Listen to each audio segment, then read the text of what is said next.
and we shall have him coming in.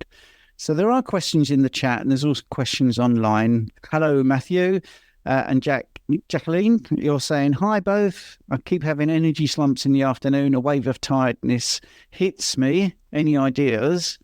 Well, as Rich covered last week, a lot of it is down to sort of microbiome dying off. It can also be just the fat adaptation or adapting to more protein, because you need 5 times the amount of energy to metabolize protein than you do, for instance, with carbohydrates. So that saps your energy.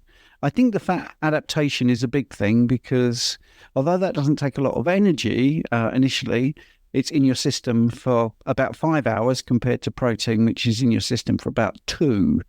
So fat is a slow burner, but that's why you get the satiety. And you just have to adapt. And I know you've been doing it and you're strict. And it can take up to 26 weeks, plus or minus 6. The longest I had this conversation with a coaching client today who's sort of 3 weeks in and a little bit impatient. So the longest I've had is a year. I don't want to frighten you, but that is like the extreme. Normally it's about 20 weeks, 26 weeks, 14 weeks. Sometimes it's 7 weeks to fully adapt. That's about the quickest I've ever had. And your energy levels... Well, the one what's really weird is the one that took a year, the energy levels have gone to the other extreme, where she was sort of a middling member of a endurance cycling club. And then once this year clipped up, they all thought she must be on some sort of performance enhancing drug, because she was beating everybody, the males and the females, and her endurance went up, her speed went up. But literally, I spent a year on and off coaching with very frustrated about the lack of energy and saying you just got to trust the process. Other things were fixing. You see, skin was looking better, hair was better, sleep was better. But she was saying, I'm definitely having these of energy slumps. And there are people that get tempted to sort of revert to carbohydrates because you get that quick fix. Other things can be taken out, like caffeine, which, initially people think is a good stimulant, or chocolate, those sort of things, but they're not. They're sort of actually, coffee doesn't really boost you. It stops you sleeping, which is a very different thing. So that's the mechanism. I don't know if Rich is in the room. I think he is. I've got Rich here, but he's muted at the moment. I'm just asking him to unmute. He seems to be in now. Muted. There you are. Right. Hello. Now I'm going to try and make you the highlight, so I'm going to spotlight you for everyone. There you are. And I think when I unspotlight you, you should be at the top. There you go. Fantastic. Put me in the corner. Yes. So Jacqueline was asking about feeling tired. She spoke last week, remember? But still having energy slumps in the afternoon. A wave of tiredness hits me. Any ideas? Yeah, I think we covered a little bit of this last week, didn't we, in regards to the adaptation process. It does take a long time for the body to adapt into utilizing ketones for energy, and even fat for energy through beta oxidation. We don't need to create ketones in order to create energy. We need to be able to oxidize fat.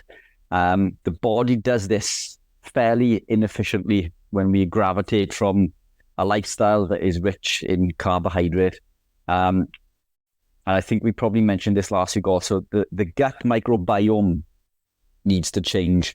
It's had a lifetime of being fueled by glucose. So the gut microbiome is geared up to being fueled by sugar. And now we're coming away from that. So it is very common. Things that you can do, put another meal in, try increasing the fat, make sure you're hydrated. You could try what works really well for me, which goes against what a lot of people will say, is I eat quite late in the evening. This bumps all of my meals out in the day, so I'm not eating as early in the day, and then by default I'm eating later and later, and my energy seems to be a lot higher. If I eat early in the morning, I tend to crash. Coffee, if you're consuming coffee, then you are going to crash in the afternoon. Try coming away maybe from coffee, but be warned, this is a brutal path to take. Stephen and I are both a couple of weeks into being coffee free, and I'm not craving coffee, but I am struggling a little bit with those little pick-me-ups in the afternoon. Around 3 o'clock in the afternoon would be a typical time for me to indulge in a very strong coffee. But caffeine, interestingly, or coffee, doesn't give you energy. Caffeine it blocks the adenosine receptor. So it basically blunts our ability to tell us that we're tired. So it doesn't give us energy. So every time we drink coffee for a little pick-me-up, we are robbing energy from today, which needs to be paid back tomorrow. And it can lead down a vicious path in which it's incredibly difficult to get out of, But it's, maybe making alterations to coffee also. Have you got anything to add to that, Steve? Maybe try reducing protein and increasing fat is another one. While you were in the interwebs ethereal space, I pretty much said the same thing, I think. I haven't.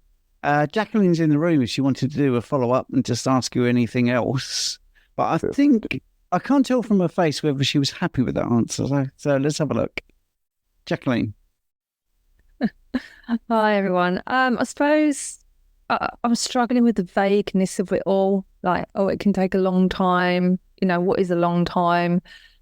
How do you keep the, what's the word? I want to say keep the faith, but that's the wrong word. To keep going. Yeah. I get it. How do you do that? Because at the moment, I'm not really. It's like you just keep getting told, it takes time, and. Can I answer that, Rich? Because I do a ton more success stories.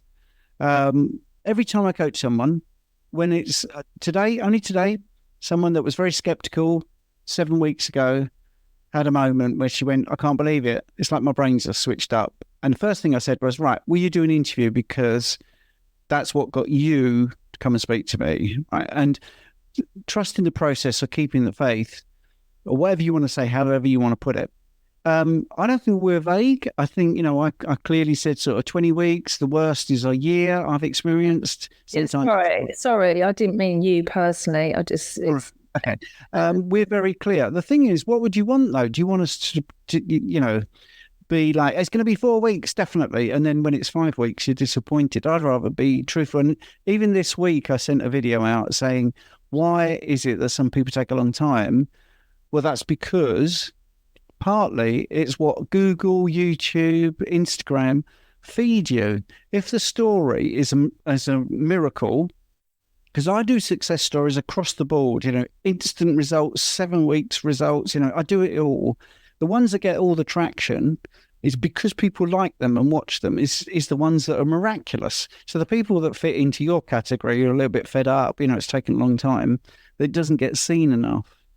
So to get you back to how do you get motivated? Well, just look at my success stories. I deliberately do success stories that are in the middle of the transition. I've got one where they lost 80 pounds and gained 20, then started to lose it again. And it's to show you that everyone's journey is really different. But in the end, it always seems to work out.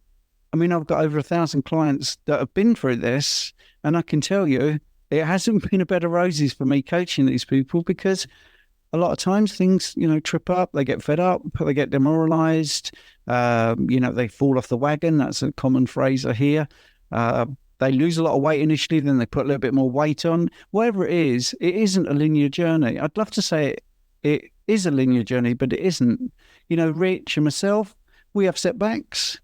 I think all the big influencers, the ones that are really straight with people, I think they even mention it. They'll say, oh, this went wrong. I mean, Bark had an injury. It took longer than he wanted to get better, when he was playing cricket. So I think I can't say anything other than there are hundreds of thousands of success stories out there. And that if you listen to 3 or 4 back to back, they will all tell you it's not been a bed of roses. It hasn't been, I went carnivore and everything got better.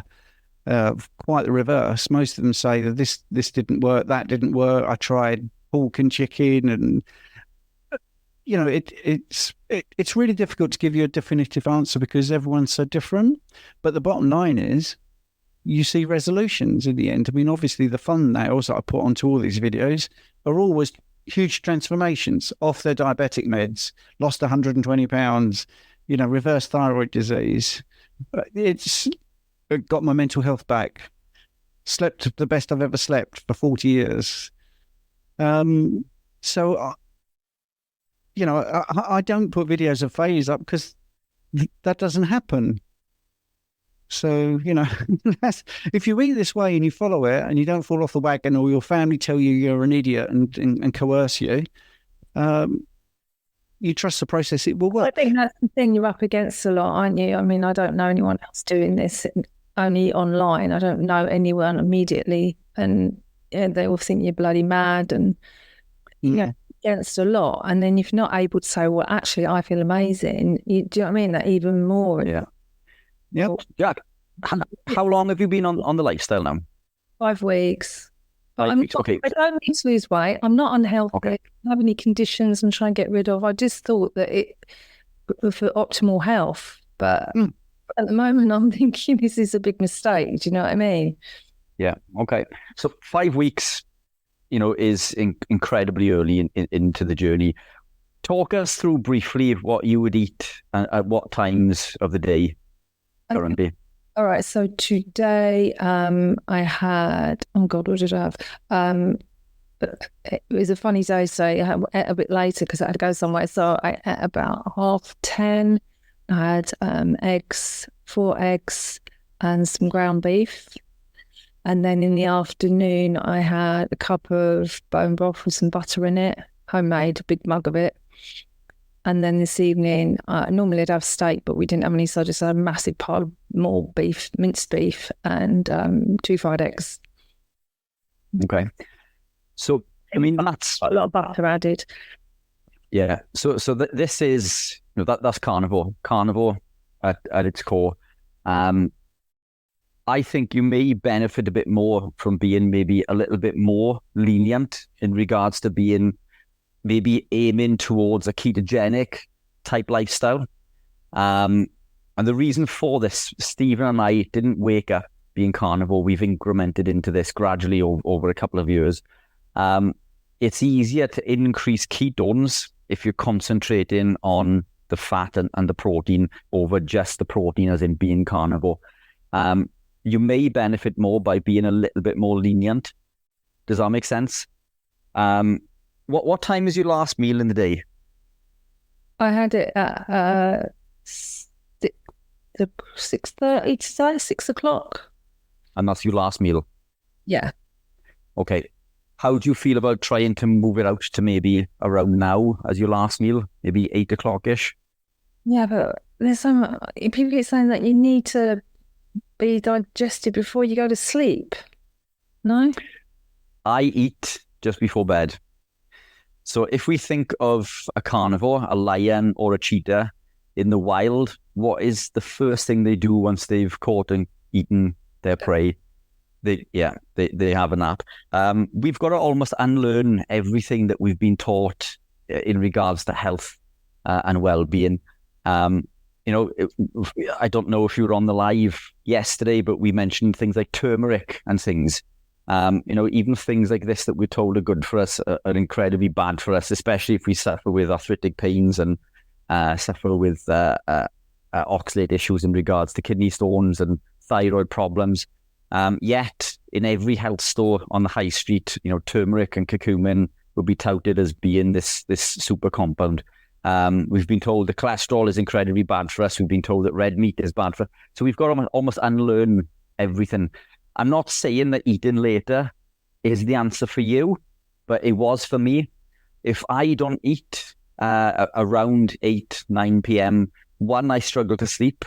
And 2, I wake up incredibly hungry in the morning. I'm usually eating around 9, 10 o'clock. And this leads me to feeling really hungry for the rest of the day. I'm crashing with energy around maybe 2, 3 o'clock-ish, give or take. my answer to that used to be, a strong coffee, which will give you a pick-me-up, but I don't think that's the answer long-term. It could be a crutch in the short term. Other alternatives are things like coconut oils, fats that are going to convert into ketones quicker, like MCT oils or powders. I asked about that last week because you've got one, haven't you? And I said, but that's not because it's from coconut, then it's not carnivore, is it? Because it's from coconut. So yes, but the C8 that we take from the coconut is a compound that is found in meat also. It's easier to extract from coconut than it is from animal proteins. So there's no coconut compound within the C8. So it's not coconut oil. It's the 6%. It's 6% of the coconut oil, if that makes any sense. Oh. So it's caprylic acid. It's the creme de la creme of the coconut oil. I regard myself as being a strict carnivore, and the MCT powder or oil, I preference the powder because it's much easier to use. But I use this daily, for a number of reasons. But it could be worth a shot. It's the C8 it's the quickest of the medium chain triglycerides to convert into ketones, and it'll do this whether you are ketogenic or not. So if you were on a carb lifestyle and you were to consume C8 powder or oil, it would instantly convert into ketones. I'm not saying it's the miracle cure that's going to give you this. It's when you drink a strong cup of coffee and you feel stimulated, it doesn't work that way. It works almost in the sense of it's energy on demand. So if you sit down and you're not doing anything, then you don't notice anything. If you're out walking and you're hiking, or you've got a super busy day in work and you take the MCT, it's the energy is just there. I can't explain. It's like it's just there, and you realize that say you're in the gym, you've just done 10 or 20 minutes longer than you would have, or your heart rate is working better, or you're in a call such as now. When we do these lives, this is what I do before I come on to a live. Normally, I haven't had any today, but I'd normally take some ketones or some CT, and it doesn't matter how tired I am. It allows me to function and my brain to be optimal without the stimulant effect of the caffeine, if that makes any sense. But fat is super important. We need more fat as well, potentially. Butter is an incredible source, but it can take a little bit longer to digest. This is why the lighter fats, if you like, might be more beneficial. Let's try maybe adding some omega-3s. So the omega-3s fuel for the brain again. It's true what they say in regards to DHA. But things like MCT and omega-3s, they don't store as well in the body as the saturated fats. So butter and tallow, lard, ghee, animal fats, all fantastic. But these will store in the body and they'll be used for energy at a slower rate than things like MCT and omega-3. So maybe try putting some sardines or mackerel or some salmon or something. Oh, yeah, no, I forgot. I had some grilled sardines as well before I ate as well. I have those quite a lot. Brilliant. Good. Do you notice any effect when you use the sardines? No, I just have them I was a bit hungry. Just snack, really. Just have to tide you over. Yeah, that's right. Tell me about it. Use that phrase quite a lot. Yeah. So can I just ask you because with the omega-3s, there's a lot of issues around purity and being rancid and stuff. Do you mean like as in supplement form? No. So you take omega-3s from your animal proteins. So if you were going, so don't consume. I'm not a big advocate of omega-3 in supplement form because it still has a tendency to oxidize. In fact, when a study was released, I think it was last year, they looked at 20 different brands of omega-3.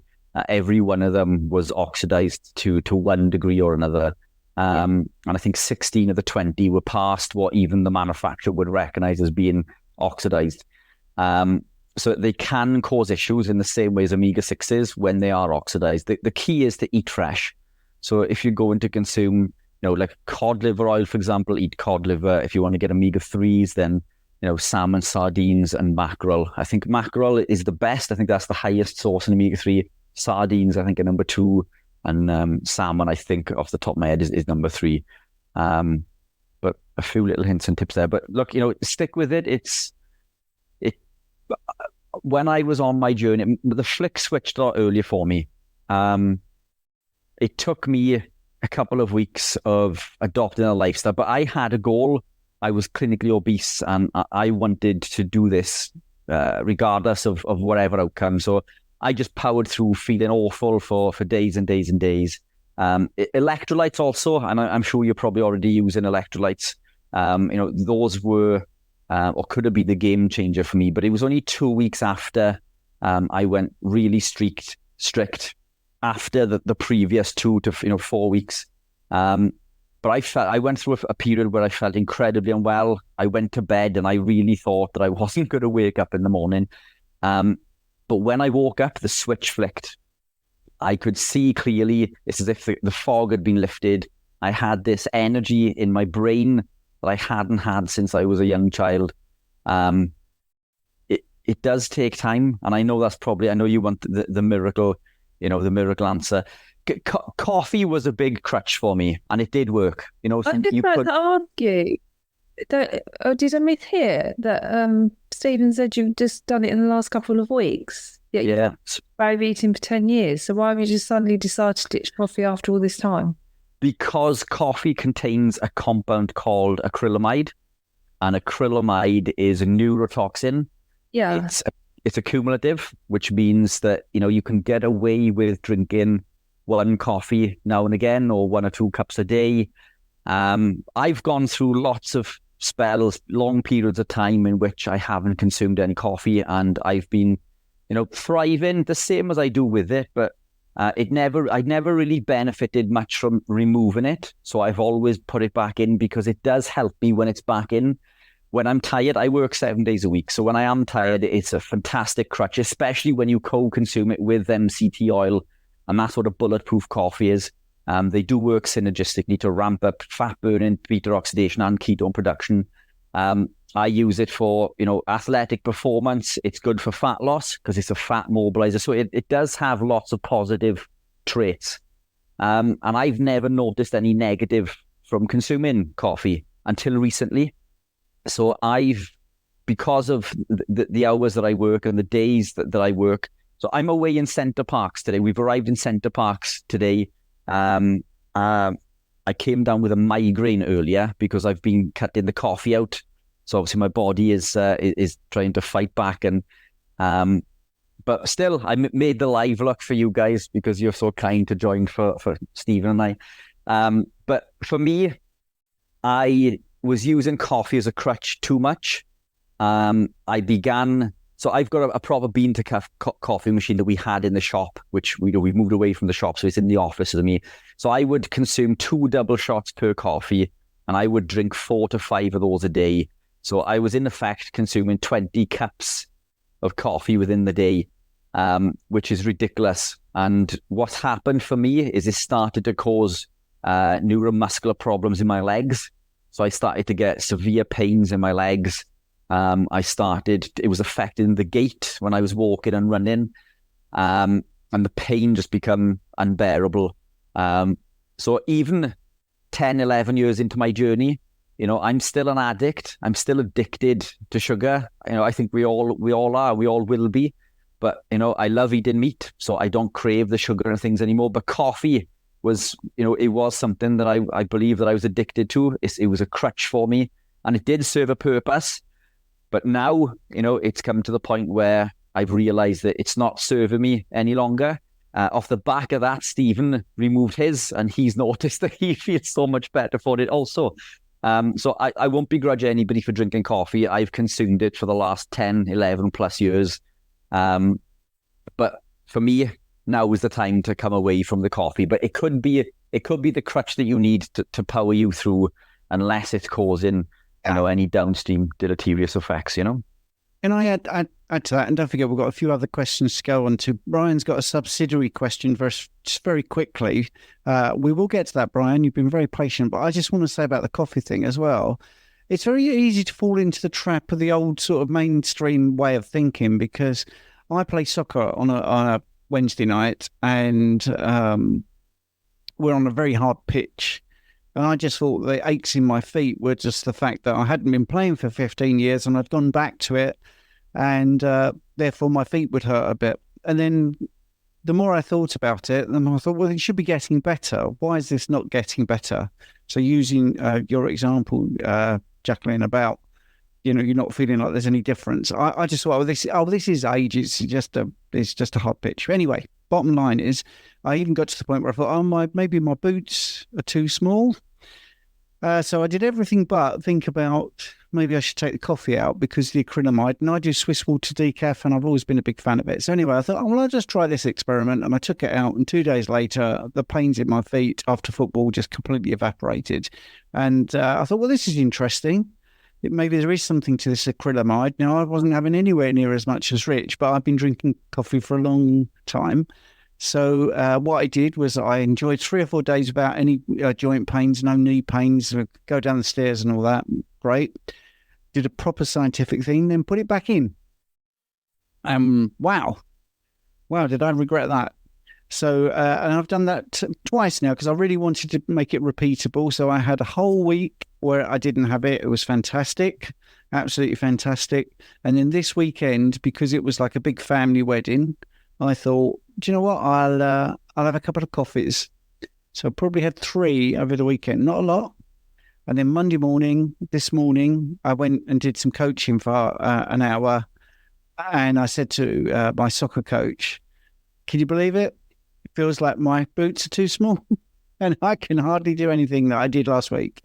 So for me, you see, something that you think is okay or you're tolerating can change things very quickly. So the coffee came out. But Brian put a really, sorry to jump ahead of other people's questions, but Brian had one that's pertinent to the description now. And he's just asking, is krill oil better than fish omega-3? It is. It does have a tendency to oxidize less. But again, I believe that all oils will oxidize over time. But it is, I do believe it is better from what I can remember with the research in oxidation. It is a better choice. But all the oils we want to be trying to consume fresh. And Matthew's put in there, Carnivore Muscle uses barefoot nutrition wild fish oil and says it's pure and not oxidized. So one of the questions that Michael Buckley has put on the school website, which you can do, you can always post your questions early, is, hi fellas, I can't make the Q&A on the 6th 24, but I will be watching the replay. I started carnivore lifestyle with normal bloods, normal in inverted commas. 6 months after living this lifestyle, my LDL, HDL, and total cholesterol all went up. Fantastic. And my triglycerides, let me finish the question, Rich, and my triglycerides went down. Even better. Which, after hearing from experts like you, I was quite happy about. You see, he was there already. A year after that, my LDL, HDL, and total cholesterol all went up, and my triglycerides went up. I have even been more strict with carnivore lifestyle in the past year, and I know many other factors can affect blood labs. But do you have any thoughts on this? Well, thanks. Yes, I do. Firstly, you're right. As soon as you say normal, okay, you're right. Normal is not relating to this way of eating. That's the first thing. Secondly, LDL and total cholesterol are not measurements. They are assumptions. They are calculations. Okay, so you were right when you said about living this lifestyle. My LDL, HDL, and total cholesterol all went up, and my triglycerides went down. You were really happy about that. Triglycerides are a direct measurement, so that's possibly true, and you may be right that that was good. And HDL went up, so that's a direct measurement, and that's good. So what happens is they use a calculation where LDL and total cholesterol are then based on a few assumptions. So I would always disregard that anyway, because they are estimated. So I'm focusing on HDL and triglycerides. Now, a year after that, my LDL, HDL, and total cholesterol went down, and my triglycerides went up. So the only thing I would say there is, because what are triglycerides? Well, triglycerides aren't just fat that's floating around. So firstly, they're storage of energy. And secondly, they are transportation of fat-soluble vitamins. So if you're eating more fats, you're going to have more fat-soluble vitamins. So that sounds like a plus to me. So you're eating more fats than when you first were doing this. You're also getting more energy from fats. So triglycerides going up And I would prefer to see the full bloods before I say it's fantastic. But it's all explainable in this sort of abstract, broad sense, because I know you, Michael, because you come on here and you look great. You are really thriving on this way of eating. So what else do they do? Well, they're part of the cell membrane structure. Well, if you were eating seed oils in the past, you're going to need more triglycerides. So your body is pretty smart. It's getting rid of all the fats in the cell membranes that aren't so good. So it's transporting those. Your hormone production is going to go up. You need triglycerides for that. Obviously, there's going to be other things like protection. So like your joints, I know you work out. So if your synovial fluid needs replacing because you're working out, and I mean, you look pretty good last time I saw you, your body's responding. And this isn't a big trouble in the context of other things. I'd love to see the rest of your bloods, but it's such a great question. I do think we need to start talking about bloods in a bit more of an aggressive way in this way of eating, because all the ones that are problematic are estimated pretty much. So your EGFR, so your kidney function is an estimated thing based on assumptions, based on 60% carbohydrates. Your HbA1c, which is your average glycation of your red blood cells, which is a diabetic marker, allegedly, that's estimated and certainly different in the context of this way of eating. And LDL is estimated, all based on a calculation. So it just seems really strange that the three most problematic things that we get asked about are all not direct measurements. They're all based on assumptions. And what's the common denominator? Well, they're all based on assumptions of people eating 60% carbohydrates. So that hopefully will put your mind at rest, Michael. You not being in the room does make it a bit difficult. And we also had another question about optimal healthy ranges. So I've answered that one as well. Leanne asked about butchers, which we've answered. So basically, I'm just doing some good housekeeping. The last question we've got here is a question for the Q&A, increased thirst. And it's, here we go. This is from Isabel Rich. She's been carnivore for 6 weeks, previously keto, and have noticed an increase in thirst during this time. I drink 2 to 3 pints of Richard's electrolytes, which do help. But often by the evening, I feel very thirsty and I need to drink a lot to quench it. It doesn't bother me too much, aside from having to get up for the loo in the night. But I'm curious if there is a reason for this and anything else. Is there anything else I can do to reduce it? I've assumed it's because of less water intake from veg and salad, but would be interested to hear if there's another reason for this. Thanks. Yeah, so look at this. When we gravitate into the lifestyle, the body releases lots of stored water. This is where a lot of the weight loss that people claim in the early stages comes from. As insulin drops, it signals the kidneys to release the sodium from the body, and along with that goes water. So we do need to stock up, if you like, on that water. The fat cells then, as they start to lose fat, become empty. And they will start to hold on to water also. And this can last a couple of weeks. So, I do think, again, same as Jacqueline's, question, it is an adaptation process. I don't think it lasts much longer. From what I can remember, our chat, Isabel, I think you've been on this now for a number of weeks. I should imagine this will subside shortly. Just drink to thirst. Keep on drinking. What I would do is, if you are putting the electrolytes in the day, I tend to take water to bed with me, or later in the evening. But I drink that without any electrolytes in. Or what you can do is just use less throughout the day. But what I find works better for me is almost stocking up throughout the day and not consuming any of the electrolytes in the evening. Not consuming enough water with the salt can also lead to dehydration. So to be hydrated, it's not just the water. We do need the salts. But if we consume too much of the salts, then this can have the opposite effect. So if we are over salting our meals also, that can lead to being thirsty. But try not to use the electrolytes too late if you are suffering with that. It's perfectly fine if you're not. And as you adapt, you should find that that will go away. But yeah, I mean, it's pretty common, within the first 6 to 8 weeks give or take. But I can't. How many weeks are you back on this now, Isabel? Like, It's 6 weeks, she says. 6. Perfect. Yeah. There we are. So that's probably within range. So keep pushing forward. I think you'll be fine. But it is a pain having to get up at 2 a.m. to use the toilet, but it does pass. Just drink to thirst, but try to drink less of the water in the night. But don't add the electrolytes for now, later in the evening. And with a bit of luck over the next week or two, we should start to see a positive shift. Yeah, and I think the fact that it's 2 to 3 pints, I mean, that's a lot of liquid, I think. So I would actually slow down and not drink so fast, because maybe you're going beyond your thirst.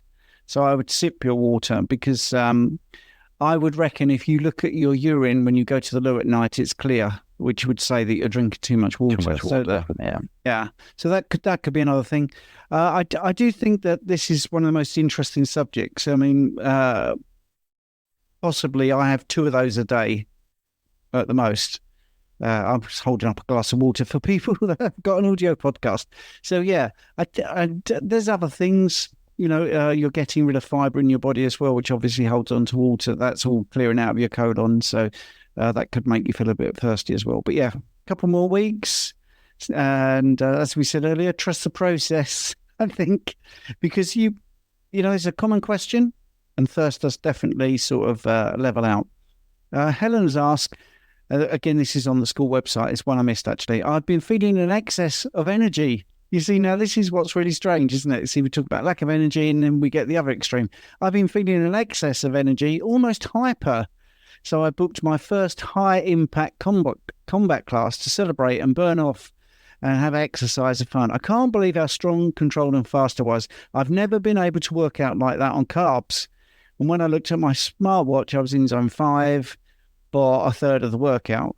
And it was easily the best and most enjoyable. Right, anyway, I'm trying to get to the question. Will eating late, just before bed, matter? Apart from yesterday, where I only ate 100 grams of protein, trying to push for a bit of extra weight loss, would reducing my protein affect my electrolytes too? The last meal I had was mostly chicken breasts with spices and butter mayo. Fatty meat was giving me really bad runs and cramps, so I've swapped one meal for chicken and they've stopped. Yeah, fantastic. So what was the question there? Sorry, Steve. Well, I think actually it's more of a statement. Yeah, brilliant. Perfect. So Helen, if you don't mind, really quickly, I mean, this has been recent for you, the surge of energy. So just trying to give... No? Oh, go on. Do you want to jump on? Or are you too shy? Do you want to unmute and... No, it's a different Helena. It's different. Right. Sorry. School website. It's on the school website. Okay, right. I was looking at Helen. Right. Okay, apologies. Okay, I'm just curious as to how long that this person has been on the lifestyle and whether they have struggled with the same things that Jackie has. Doesn't really say. This is Helena Edwards. If anyone knows her, how long she's been. Sorry, Helen. Yeah. But she's looking basically to eat 3 times, and I think, eating late at night, is that a problem? I think everything she says in there, I mean, she knows what she's doing, to be honest. Yeah, 3 I think is probably optimal. 2 to 3, especially for women, seems to be more beneficial. I think men seem to thrive better on 1 meal a day. 2 seems to work best for me, but 2 to 3. So 1 to 2 generally for men, and 2 to 3 per day seems to work best for women. I've got no issue with eating late, and I think you should just try it and see how that works for you. Yeah. Now, Lisa, who is in the room, just to make that clear, has got a question. Is there a concern with making bone broth and eating beef trimmings from cows that have been fed grains in terms of toxins that may have been stored in the cow's bones and fat? So look, it's yes, but no. So look, I would, if you were doing those things, then you were going to be exponentially healthier than anybody else who is not living our lifestyle and doing these things. And we can say the same when it comes to grass-fed beef and lamb compared to grain-fed beef. Lamb is always grass-fed. This is why I opt for lamb predominantly these days. Lamb is much higher in omega-3s also, which could be another important factor for Jacqueline to maybe introduce as the higher omega-3s could confer that benefit. When we look at studies that look at nutritional profile from grass-fed beef compared to grain-fed, there is a difference, but the grain-fed beef is still considerably better and healthier for you, way more nutrient dense than vegetables and grains. So yes, it's a concern, but if you were doing these things, then you were so deep down the rabbit hole that the difference it's going to make at the moment is going to be negligible. And if it were a decision between continue to do that or knock it on the head, I would continue to do that. But always try to source when you can, and if you can afford it, grass-fed. And you can do this by going to your local butcher. Your local butcher should be able to supply you with grass-fed, grass-finished. Almost all beef in the UK is grass-fed. It's just whether, and somebody pointed this out to me recently, whether the grass is fresh or whether it's been collected and given after, which is a little bit naughty. But we do want free-roaming grass-fed beef when we can help it. But if you go to your local butcher, I'm sure they can supply you with this. But grass-fed is always going to beat grain-fed. But grain-fed is still better than plants. Absolutely. Interestingly, Gabby, by the way, has put a question on the school community. Low T3 on low-carb diets are normal. And we covered this actually last night in our live question and answer. She's put, I recently came across videos of Harry Sopanos, and he says that low T3 is normal and good under low-carb diets. Is that true? That beta oxidation doesn't need T3. Any recommendations for relatively easy, understandable literature on that? Thanks.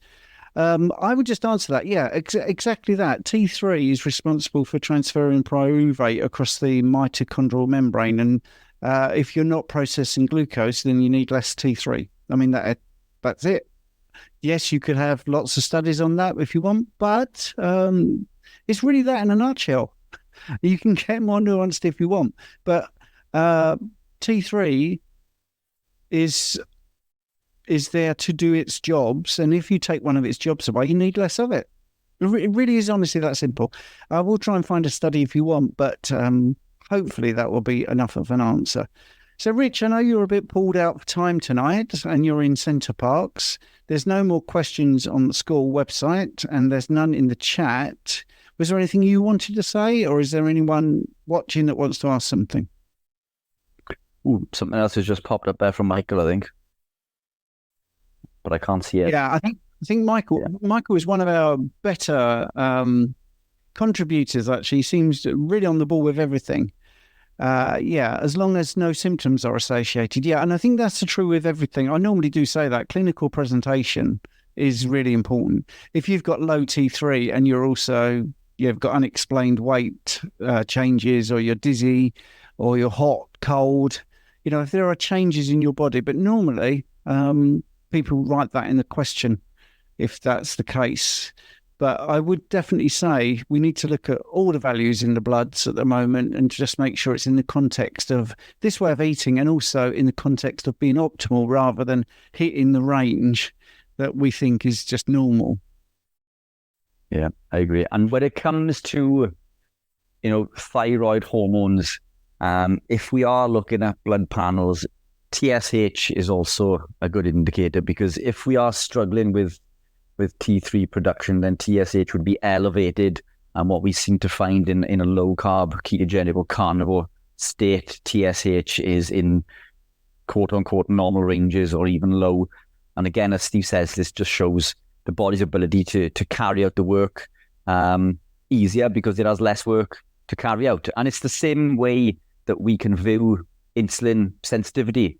There is less insulin in the blood because we are consuming less glucose, so we need less insulin. It doesn't mean that we are insulin resistant, which is one of the statements that seems to be still going through the social networks currently, Steve, despite having sort of ripped that apart many times.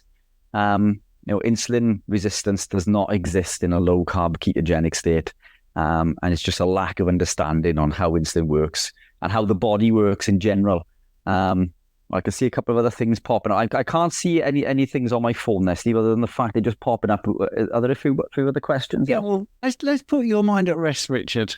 I've got a big screen, and if there's a question, I guarantee I will ask it. All right, so don't worry, you're not missing anything.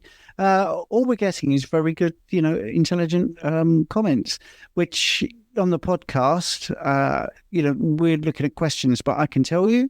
So we've got Michael was saying low T3 is fine as long as no symptoms are associated. On low carb diet, we become thyroid hormone sensitive, so there is no need for higher levels, just like we don't need high insulin levels. And we're just echoing really. But he said that before you said it, by the way. So, and Brian's added pasture for life in commas is the only proof of true grass-fed beef. Saying grass-fed requires only 51% of feed as grass, according to my butcher. See, so just adding value really in the chat, which I think is great.